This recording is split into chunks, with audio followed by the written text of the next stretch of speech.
Paul Hudrick is here for Inside the Sixers, and of course he covers the 76ers for 97.3 ESPN.com. He joins me now as we take a look at this Sixer team with one more game left on this trip, Paul, and of course they got the game against Cleveland. Last night, I say this a lot, I'm known like in this area as the guy who says, it's Tuesday night in February. That was Tuesday night in February right there. I know it's March, I know it's late, but they haven't had too many Tuesday night in February type of games. That was one last night. 100%. And it's all a factor, like you said. Listen, the Denver altitude thing, that is a real thing. I know some people want to say, oh, no excuses, but no. I've talked to NBA players. That is legit. They say it takes a good quarter to maybe an entire half for you to kind of get acclimated and get your wind up. So that's no joke. Plus the fact that they've been on the West Coast. And listen, Mike, I think if you told people they would come out of this road trip 3-3 without Joel Embiid, you'd be pretty darn happy. They're already 3-2 with a chance to make it 4-2. So if they come out of this thing 4-2, regardless of what happened at like on a Tuesday night in March, that's pretty darn good to come out of a West Coast +2 road trip like that without the arguably, the guy that was maybe the MVP of the league before he gets hurt. If you come out of that 3-3, 4-2, that's pretty darn good. They've been playing some good basketball. And it's only going to get better, you would hope, once Joel Embiid returns to the lineup. Yeah, there's no question. And you look at this, you play out west, and you're not playing slouches either. You've got Golden State, who's okay this year, the two L.A. teams. And, of course, you caught L.A. without LeBron and Anthony Davis. But, I mean, anytime you're going and playing those teams out there and you come back, as you mentioned, potentially 500, they could win on Thursday night and be 4-2 on this West Coast trip without Joel Embiid. If I said they went 4-2 on any trip, forget a West Coast trip, an East Coast trip, a home stand.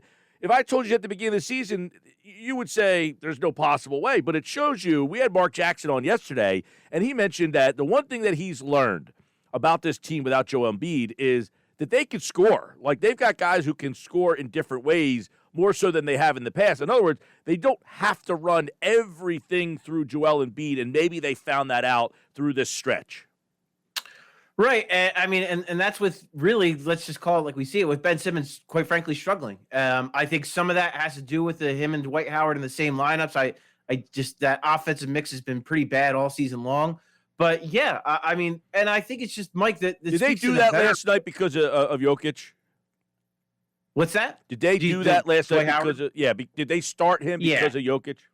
I think you had, honestly, Mike, I think you had to. I don't know. Like, you can't expect Mike Scott to go out there and guard him. And then, Denver is not just Jokic, so you can't expect Ben Simmons to guard. It's just, there was no good mix without Joel Embiid going up against a guy like Jokic. To me, what I would have done, and Doc did it, I think, kind of late in the third quarter, I would have done it sooner, is just start Matisse Thybulle and go real small and just try to run him out of the gym. I think that was kind of your only hope against that team. He went to that late. I might have gone to it a little bit sooner. But yeah, I think if anything, it just speaks to kind of the veteran presence and kind of the professionalism of this team that maybe was quite frankly lacking in the past. Like, and I don't want to take anything away from Al Horford on that, but a guy like Danny Green's going to hold people accountable. Like, he's not a guy who messes around. He's won 3 championships. He knows what it takes. We've seen Dwight Howard, the same thing. I mean, he's been, say what you will about him on the court and kind of being up and down, but all season long, he's been a really good leader. Again, not afraid to hold people accountable. I think Doc Rivers as well is holding people more accountable than perhaps they were in the past. And I think that's a big part of why you're seeing better play without Joel Embiid, better play on the road. I think it's all a factor. And to Mark's point about, having more scorers, and I think just more shooting. With Danny Green, with Seth Curry last night, we didn't see it as much. But throughout this trip, I think you've seen that, especially with the elevated play of Danny Green, how important he's been to this team. So it's just such a different makeup to this team as it was the last couple of years. And I think that's a huge contributing factor. I'll tell you, last night was one of the only games that I can remember, in a long time, that Tobias, look, he shot the ball okay, 6 of 13, but only 12 points that he just didn't look like he had it last night. Like, that was one where it's like, hey, we've been leaning on you. And look, that's not who Tobias Harris is. He's not the best player on a team. He's not carrying. And that was like, hey, I can't carry this team another night here. I need someone else. And they had nobody. Right. Well, I was going to say, I don't think anybody. No. Is there anyone that you could really point to, look up and down that roster last night and say, yeah, this guy had a good game? Really, like, they all looked bad. It was a bad night all around. As you mentioned, Tobias, not his best night. Ben Simmons, certainly not his best night. I mean, it's funny because I think actually Mike Scott, that might have been the best he's played on the road trip. And go figure. When they maybe could have used, if they get that Mike Scott, in LA against the Clippers, or even against the against Lakers, it might be an easier win. They get that Mike Scott against the Clippers, maybe they have a better shot at winning that game. So yeah, I mean, it's just up and down. You look up and down the lineup. It's hard for me to single out, Tobias Harris, considering all those factors. Ben Simmons has struggled. He even admitted it last night. He said he's got to get his what together. And I like, again, that's this personal responsibility, this accountability. I think in the past, and it was a flat out question asked him. He's, with Ben Simmons, he said, someone was asked him, do you how do you feel like you've been playing? And he said, I got to get my S together. Yeah. And this team needs to get on track. And that's the kind of stuff that in the past, if someone asked him that, he might have kind of gave him a smart aleck answer and maybe kind of got a little indignant about that, but he knows he needs to be better. He knows the team needs to be better. So I think, there's not many positives you can take from that game last night, but I think the attitude afterwards of this isn't who we are, we need to be better. And, that responsibility, I think is a huge sign of maturation and growth from the team, especially its, star players. One thing that I took from last night's game and was like, is the realization, like when I'm watching Murray and the step back three, put it on the floor, come back, boom. They really don't have that guy still that is just like, it's not that Murray does it every night, but when he's going, he can score 30. And I know that Harris can score 30 if he's in the zone, but I don't think he could do it in the same manner. Like Murray last night looked like he was Dame Lillard, for God's sakes. I mean, he was just incredible. And, of course, Porter he was awesome last night. And I would have loved the Sixers to take him in that draft, by the way, revisionist history. But he was a handful that team last night was a matchup problem. But just the fact of the type of player that Murray was last night, that's where I'm like, in a big game, they don't have that guy. It's a concern, and that's the kind of guy I've wanted for this team since the offseason. And I like George Hill an awful lot, but he does not fit that criteria, and they just don't have that kind of guy. And, yeah, I think come playoff time, especially down the stretch, when you just need a bucket, it's going to be tough. Joel Embiid's going to get triple teamed throughout, especially in crunch times of games. Like, they're going to double the hell out of the post when he gets the ball down there. It's going to be on Tobias Harris, probably mostly more than anybody. When they just need a bucket, it's going to come to Tobias Harris. And as you mentioned, he's not that kind of player. He's gotten a little bit better, and I think Doc Rivers has done well to find creative ways, whether it's a pick and roll or just using ball screens to kind of get him those little mid-range jumpers that he's been almost automatic with late in games. And that's going to have to be kind of the look because they don't have that guy. They don't have a Jamal Murray. They don't have a Dame Lillard. They don't have those types of players. And I think that's going to be, if there is something to me in the playoffs that they're going to be missing when, if we all look back, if the playoffs don't go the way they want it to, that's probably going to be the big thing we're all going to look at in the offseason and say they still need a guy that can create off the dribble, that can score, shoot the ball in the mid-range or from three off the dribble, get to the basket. That's the guy, the kind of player that they are still missing, and that maybe Daryl Morey this offseason will be taking a hard look at trying to acquire. Yeah, Paul Hudrick covers the Sixers, Inside the Sixers here on 97.3 ESPN, the free mobile app. Watch the show live at 97.3ESPN.com. So they won't play Thursday night, Embiid and Hill. Will neither be available when they are back in action? When would that be? On Saturday against Minnesota. So they have the back-to-back Saturday in Minnesota, at home, Minnesota, Sunday, Memphis. They've been kind of Doc was kind of non-committal about Joel Embiid this weekend. Hill, I don't suspect would play either game at home. We'll see kind of where he's at. I think we're going to get more updates as we go along here. Nothing really concrete because let's be real too. Doc Rivers is not with George Hill right now. George Hill is in Philadelphia. Doc Rivers is on a road trip. But I think with Embiid, I could see them perhaps not playing him Saturday because he might still. I don't want to get people pessimistic that he's not going to, but it would kind of make sense. Look, Minnesota's bad. They've been better. Under Chris Finch, they've been playing better basketball. Karl Anthony Towns is still a problem. can still, can score a lot of points, can do a lot of things. But if you're going to kind of play him one game or the other in that back-to-back, because that's the other thing, Mike, do you really want him to come back and play a back-to-back immediately on that knee? I would think you'd maybe rather have him for Memphis, which is a little bit of a tougher matchup on paper.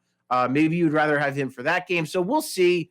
Still up in the air. I expect to hopefully get more updates, as the days come. But obviously he's not going to play Thursday. So Cleveland's kind of been a house of horrors for them, and that team has given them a lot of problems. So that's certainly no cupcake on Thursday, and it's a team that's already looked like they were ready to come home last night. So now they got one more night in Cleveland that they have to try to get a win. So I'm not super optimistic we'll see Joel Embiid on Saturday, but who knows? It's a back-to-back. It's a tricky situation. We'll see how they play it. Yeah, I know that, they certainly want to try to play it safe with him, too. It's like you said, they don't want to throw him right back into a back-to-back. They got Boston on Tuesday. Then you got 2 days off in a row before you take on New Orleans on Friday, but then there's a back-to-back Friday, Saturday. So they got to try to, I guess, play this delicately. But I would imagine, yes, they want to be safe, but they want to see him play and ramp up this final month to get him going. We talked a little bit about on your conversation, our conversation Monday is Hill's a different story. Like they might only get 10 games out of him. Yeah, I mean, Doc Rivers said 10. I think he was being conservative personally. Yeah. I just think he didn't want to get anybody too riled up kind of one way or the other. So he said at least 10 games. So I could see that possibly being more. And, I think, the bigger concern is Joel for, a myriad reasons. It's one, he's the focal point of the team offensively. So you need to get him up to speed. You need to get him acclimated back in. Plus, he's 7 foot tall. He's 280 plus pounds. His conditioning needs to get ramped up. We know the issues in the past. I'm more optimistic perhaps than I've been in previous years when he's returned from long absences, just because he has taken such better care of his body. He is in such better shape this year. But yeah, it's going to be really crucial for him to play. It is a delicate balance, Mike. He needs to ramp up. He needs to play. He needs to get in the flow. He needs to feel good, but at the same time, the playoffs are what matters. It does, like, the 1 seed is great. That would be nice if they can capture it.